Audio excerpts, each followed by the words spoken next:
Morning guys, it's 8 o'clock. My meeting today is in an hour and a half. It's at 9:30. So I'm just going to make myself some breakfast and then make sure that I'm fully prepared for that because yeah, this is hopefully going to sign. So I'll let you guys know how it goes and fingers crossed we're going to have our second client.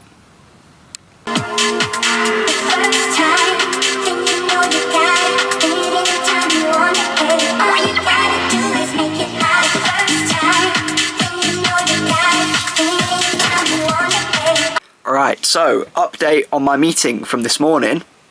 He didn't show up. So could have gone better. I've called his office up. Apparently he had to take a day off as an emergency, so I hope he's still alive. And yeah, I've emailed him to see if he can reschedule and offered him a time slot for this afternoon. So I mean, I do think that I will be able to sit back down with him because, you know, the first meeting we had went really well, so I'd be very surprised if it turns out he's just ghosting me. But hey, you know, you never know in sales.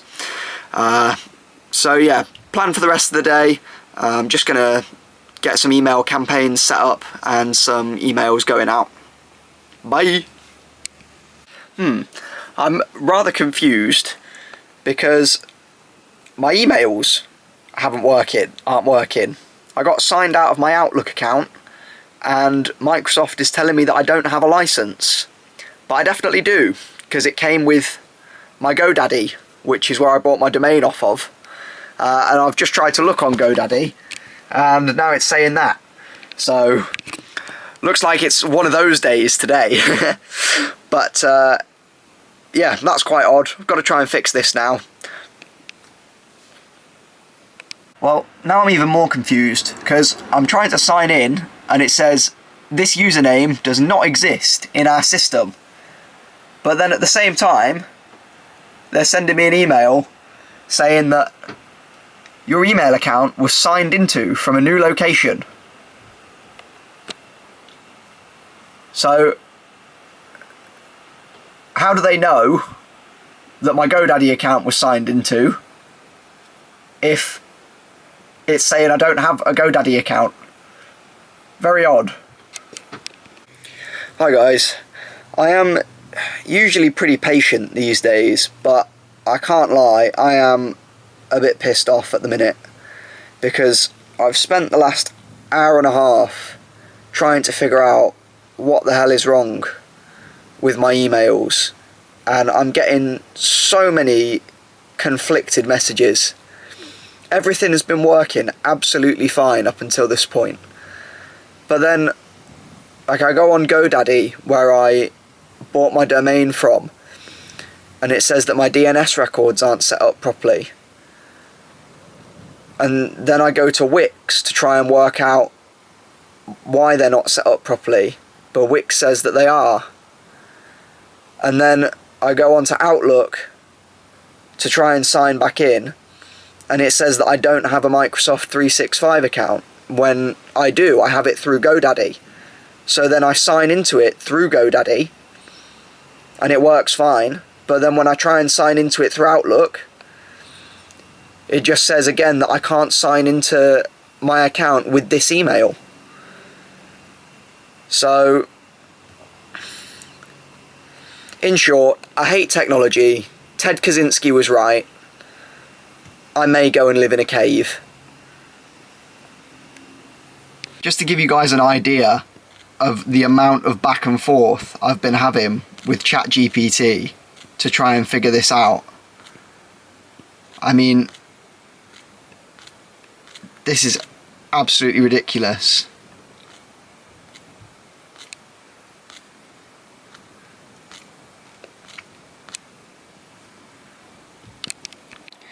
Now it's saying that the account cannot be added. The license provided by your work or school does not enable access to Outlook for Windows. Please access your email through Outlook on the web. This is Outlook on the web. Oh my god. I think this about sums my day up so far. I've just tried to go onto the support page to call somebody at GoDaddy and try and speak to somebody and figure out what's going on. And yeah, site unavailable, their page is down. So,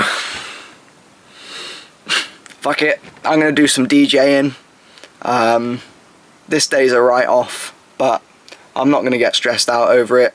There'll be other days. So yeah, let's do some DJing.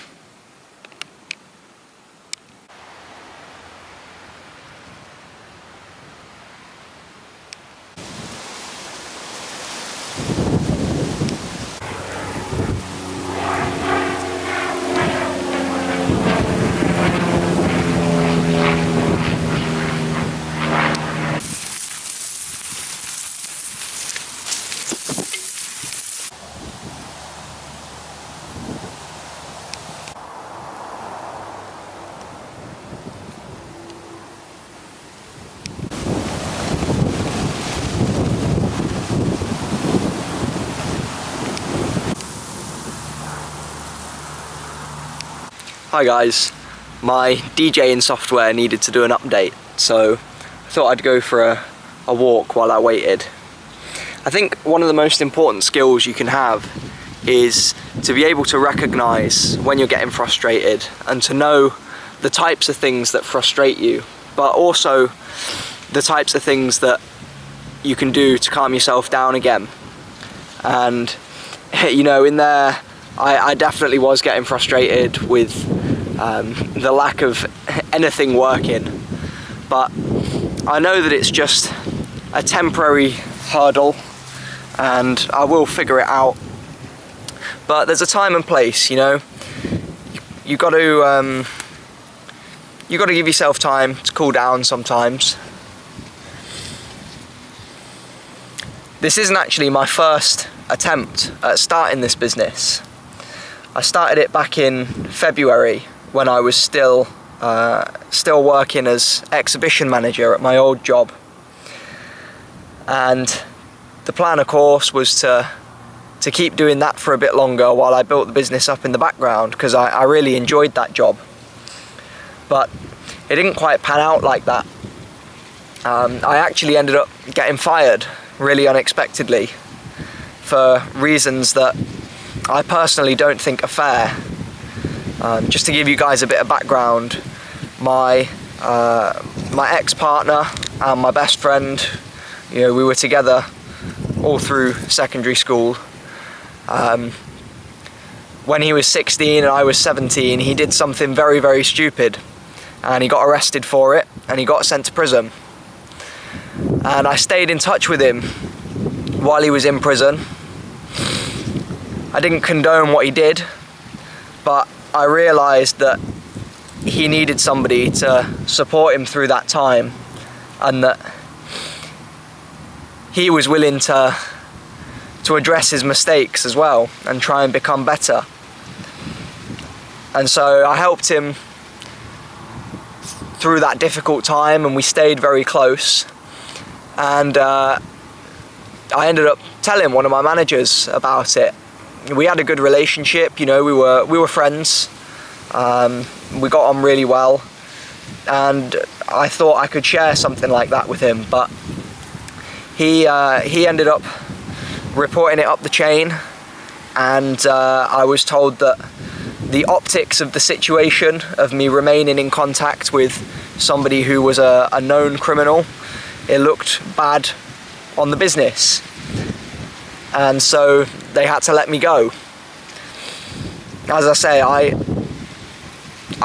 don't really agree with that decision. I think that once somebody has, you know, served their time, served their punishment, then they've repaid their debt to society. And I believe in second chances. But anyway, I was let go and suddenly found myself, you know, unemployed and with no real idea of what to do. So I decided that I'd throw myself into the business and you know, try and make it work. But the truth is, I was unprepared, both in, you know, what I had set up at the time, and also probably my kind of mental and emotional state at that point as well. I wasn't ready for that kind of challenge, and it defeated me. I got really overwhelmed with it all and encountered lots of different hurdles and obstacles, as you do when you start a business. And instead of having the resilience to push through, I got quite down about it and got quite depressed. But of course that only made things worse, because I knew that every moment that I spent avoiding the problem was time that I needed to be spending working, because I didn't have an income. So after a few months of that, I just really hated pretty much everything about it, and I decided that I just wanted to look for a job again and have a steady income coming in. And then for another few months I didn't really do any work on it at all. But you know, it was while I was working these sort of minimum wage jobs, just having a good time, doing whatever I wanted when I wanted, that I thought I was ready for a challenge again. And I knew that it was time for revenge on the business. And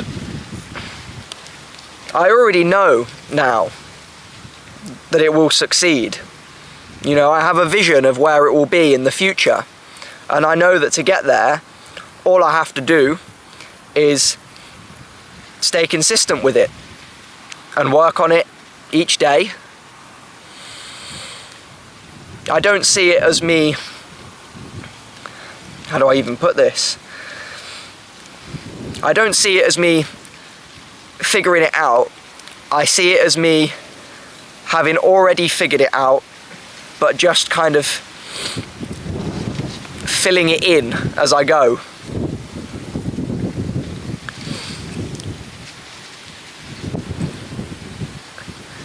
But yeah, when I was in there a minute ago, getting stressed out about it all, it just reminded me of that time a few months back when I was kind of equally stressed with it all.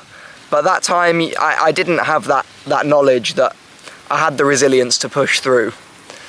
Whereas this time I do. And it's nice because, you know, as much as it's frustrating, it's not getting to me on a deeper level. You know, I'm still calm about the whole thing, still you know, pretty detached. So I know that I'm gonna sit out here and enjoy the sunshine, do a bit of DJing when I get back in, have my little break from it, and then I'll go back to it. And this time I'll probably fix it.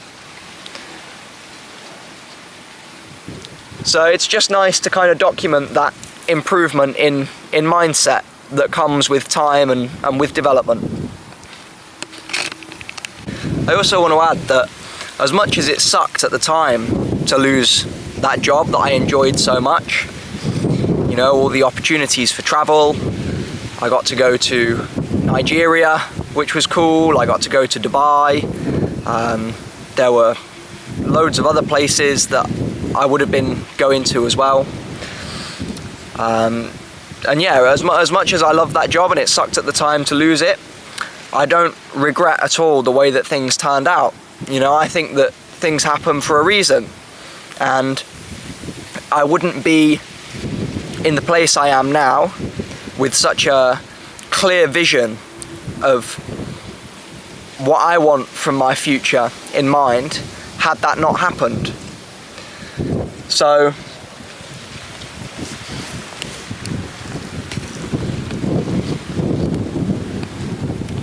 I mean, I don't know, I'm not going to say that I'm grateful for how it turned out, because I think it's strange to be grateful when shitty things happen to you, but I 100% wouldn't change anything. And, you know, whether I'd have left anyway on my own accord not long after that to work on the business. I don't know, possibly. But perhaps, you know, with a job I was enjoying, I wouldn't have been as bothered about it.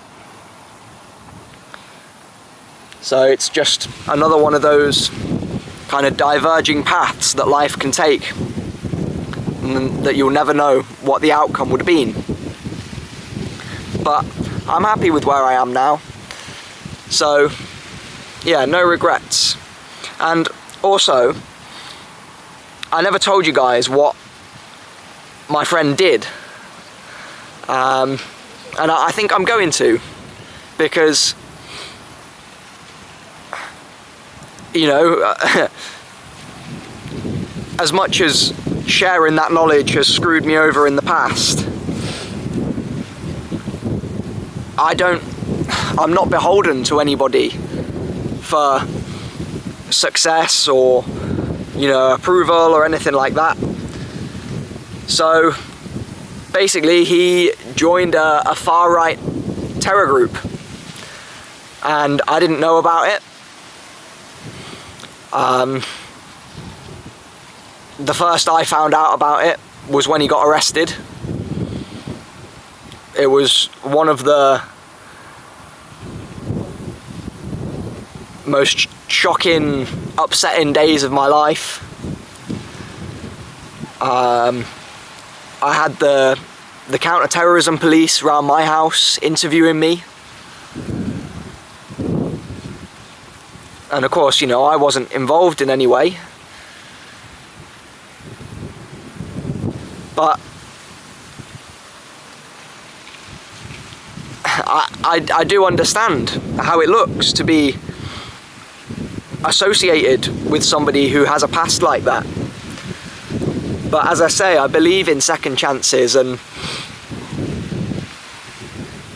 I know that he's changed. I know that he no longer holds the views that he did. And the time he served in prison, he was in there for around 4.5 years. He's repaid his debt to society as far as I'm concerned, and he's always been a friend to me. And you can only judge people by their individual character.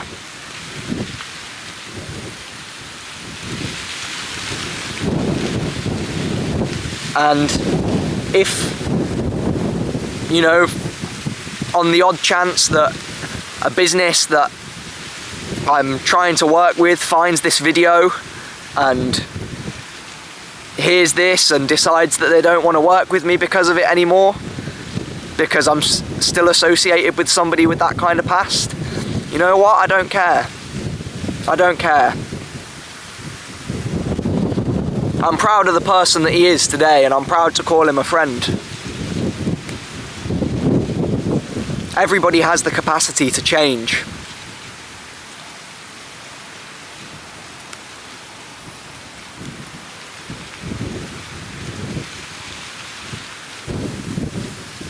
Alright, it took me a couple of hours, guys, but I have fixed it. So, bit of hard work, bit of perseverance, but it has paid off. So, very proud of myself, and just relieved that my emails are working again. Okay, next job is to set up some automations on the back end between Woodpecker, which is my emailing software, and ActiveCampaign, my CRM, to you know, divide the prospects up into different lists, and then also kind of shuffle them around within ActiveCampaign and send them to different areas of the system depending on to what level they've engaged with the emails that they receive. Fucking hell, I've got a spot on my head that's the size of another head. Jesus. Right, anyway,